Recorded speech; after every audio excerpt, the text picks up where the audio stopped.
En 2019, le prix du roman d'entreprise et du travail fête ses 10 ans. L'occasion d'écouter ou de réécouter quelques lauréats du prix et d'anciens ministres du Travail nous parler littérature et entreprise. Myriam El Khomri, ancienne ministre du Travail. Bonjour Myriam El Khomri. Bonjour. Première question habituelle maintenant dans ce podcast. Vous avez choisi un ouvrage, lequel ? Alors j'ai choisi un livre de Delphine de Vigan qui s'appelle Les Heures souterraines. Pourquoi ? Alors j'ai beaucoup hésité. Ça a été très compliqué pour moi de ne citer qu'un ouvrage. J'ai grandi avec la série des Rougon-Macquart d'Émile Zola. J'avais aussi envie de parler du naturalisme. J'avais plein de livres en tête en fait. Quand j'ai pensé aussi au Quai d'Ouistreham de Florence Aubenas, mais c'est un reportage. Et j'ai voulu prendre ce livre parce que ça parle du harcèlement moral dans le monde du travail, que Mathilde, qui est l'héroïne du roman, est veuve depuis plus de 10 ans. Elle a 3 enfants. Et comment elle arrive à tenir debout. C'est son isolement, c'est tout ce qu'elle ressent à ce moment-là. C'est des violences invisibles. L'impact sur sa santé, l'impact sur son rôle de mère, garder le sourire pour ses enfants, préparer le petit déjeuner, tous ces efforts-là qui deviennent insurmontables. Et c'est quelque chose qui me touche beaucoup, donc j'ai voulu prendre ce roman. On vous écoute en lire donc un passage. Elle aurait dû raconter, dès le début, dès le tout début, quand Jacques s'est mis à lui déclarer dès le matin avec cet accent de sollicitude qu'il sait si bien feindre. Vous avez une sale tête. Une première fois, puis une deuxième, à quelques jours d'intervalle. À la 3e, il avait utilisé le mot « gueule ». Vous avez une sale gueule. L'air vaguement inquiet. Et la haine contenue dans ce mot qu'elle n'avait pas voulu entendre. Elle aurait dû raconter cette fois où, au fin fond d'une zone industrielle, il l'avait laissé attendre 45 minutes. Le temps qu'il aille chercher la voiture, alors que le parking était à 200 mètres. Elle aurait dû raconter les rendez-vous annulés à la dernière minute, les réunions déplacées sans l'en informer, les soupirs excédés, les remarques piquantes sous couvert d'humour et ces appels qui ne prend plus alors qu'elle le sait dans son bureau. Des oublis, des erreurs, des agacements qui, isolés les uns des autres, relevaient de la vie normale d'un service.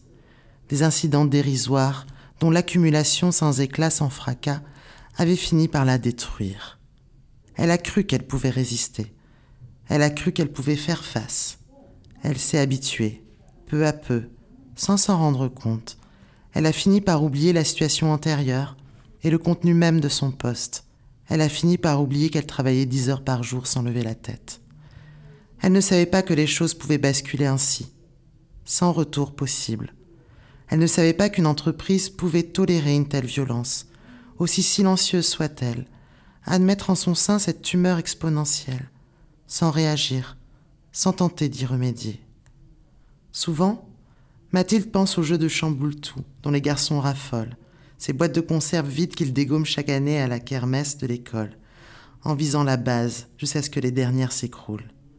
Elle est la cible et aujourd'hui il ne reste plus rien.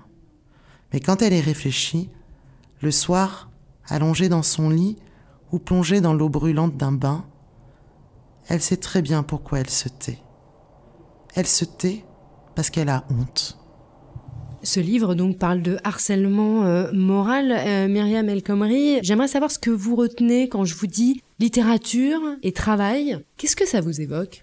Je pense que la littérature et même l'art en général, parce que je pense qu'on peut dire ça aussi de certains films sur le monde du travail ou même de pièces de théâtre, aident à une prise de conscience individuelle, de prise de conscience politique aussi.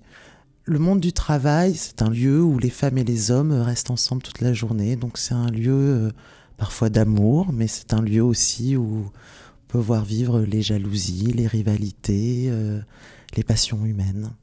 Dernière question, le prix du roman d'entreprise et du travail a 10 ans cette année, en 2019. J'aimerais savoir quel est votre message que vous avez à lui faire passer pour ce 10e anniversaire. J'aimerais qu'on puisse fêter les 20 ans, les 30 ans, puis les 40 ans. J'ai été ministre du Travail et j'ai eu beaucoup de plaisir à remettre ces prix. Il y avait un livre que j'avais remis, ça s'appelait Le Grand Marin de Catherine Poulain. qui est un très beau livre, qui m'avait marqué. Et donc, je pense pas que ces écrivains font le livre pour avoir le prix du roman d'entreprise, mais je pense que c'est important aussi de dire qu'ils participent à une lecture du monde du travail, et je pense qu'il faut encourager ce prix. C'est bien qu'il existe, et j'espère qu'il continuera à exister le plus longtemps possible. Merci beaucoup, Myriam El Khomri. Merci à vous. Myriam El Khomri, ancienne ministre du Travail.